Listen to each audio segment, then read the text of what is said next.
one of the ways that I resolve that paradox, and one of the things that I am grateful for in my experiences with psychedelics and stuff, is that it kind of blew that indoctrination out of my brain. Hi, I'm James Kerr. I'm a tattoo artist, musician, and a trauma survivor. Been on this healing journey for a long time now, and it's led me here talking to you. I enjoy talking about heavy stuff like life, death, spirituality, trauma, and ways to cope with trauma. But it's not all serious. I like to joke a lot too. Welcome to the Fire of Truth podcast.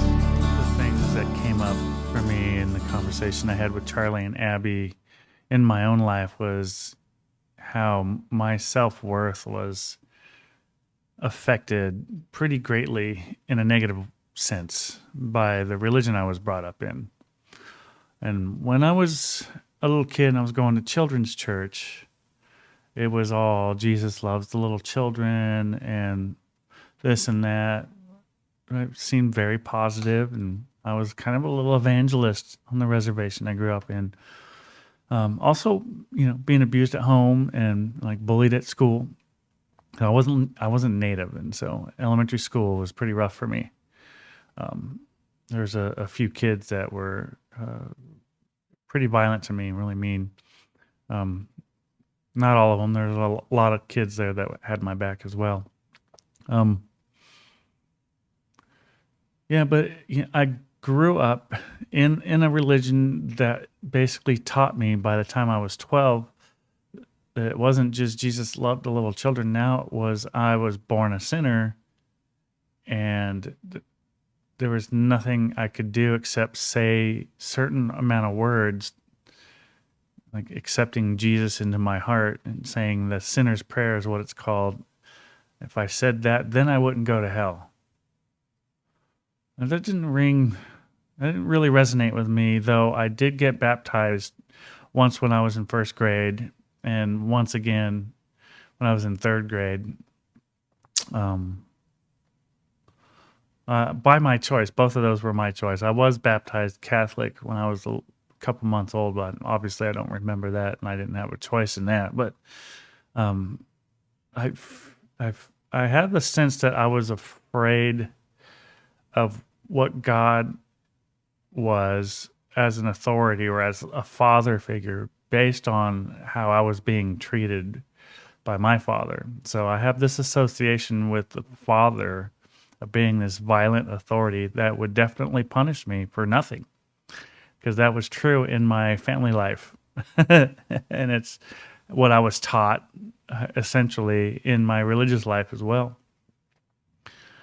So I still, in some ways today, have a hard time thinking that I deserve good things in life, or that I am worthy just as I am. And that reminds me of a song that we even sang in church. There's a song, an old gospel hymn called Just As I Am.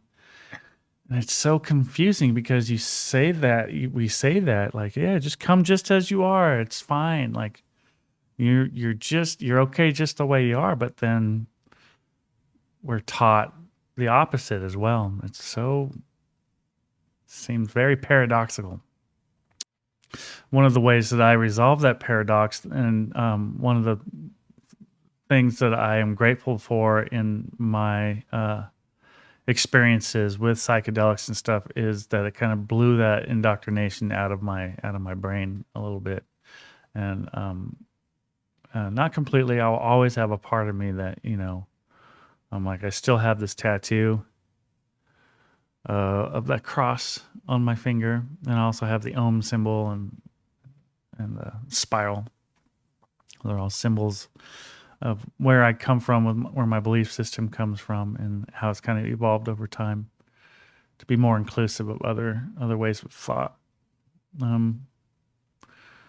That's kind of how I've reconciled that, though. I think of different religions as different languages that are different languages that I can speak in describing reality, or different tools in my toolbox of working with reality. So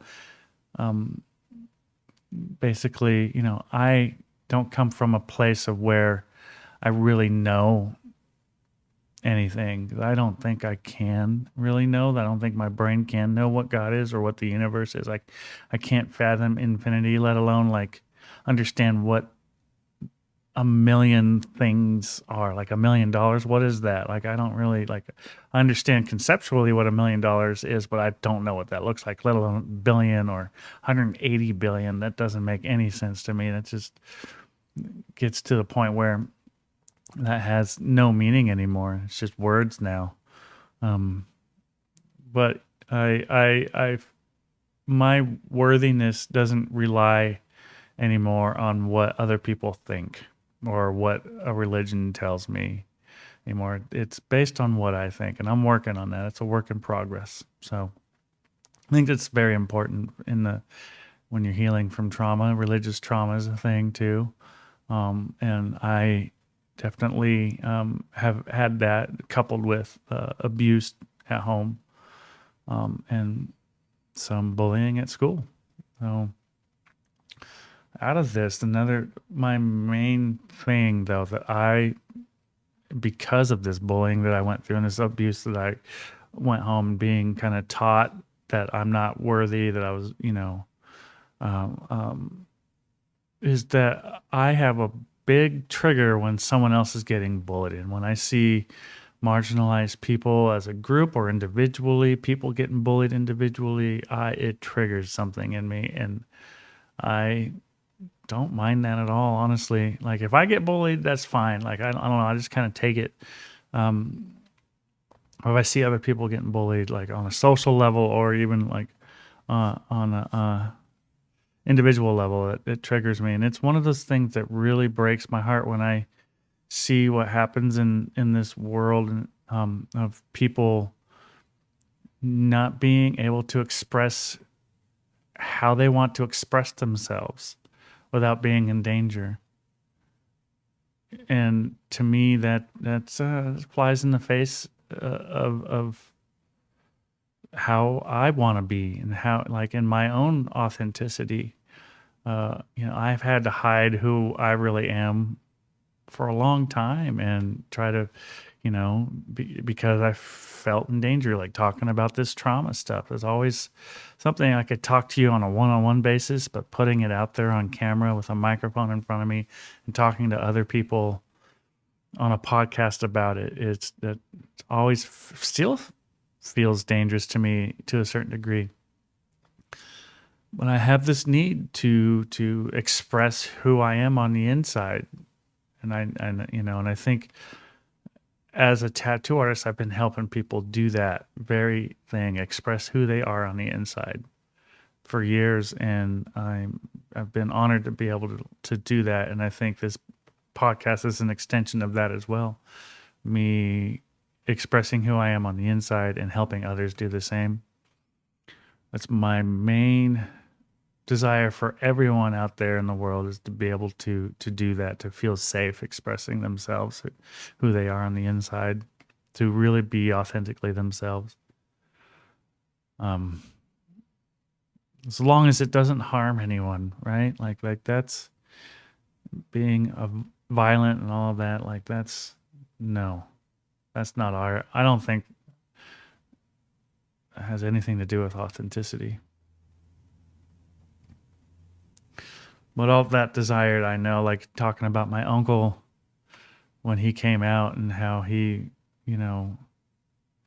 these are my observations. Now, I can't ever really know what goes on in a person's mind, but the way I observed it and the way I interpreted and the meaning I extracted from the situation, it seemed to me that he couldn't reconcile his religious beliefs with his sexual identity, and that created this kind of spiritual and cognitive dissidence in him. And we all do what we need to do to survive. And it kind of breaks my heart just to see that's a thing that happens. So I think that's about it for this reflection video, podcast episode. So thank you very much for watching and listening. Stay tuned for the next one.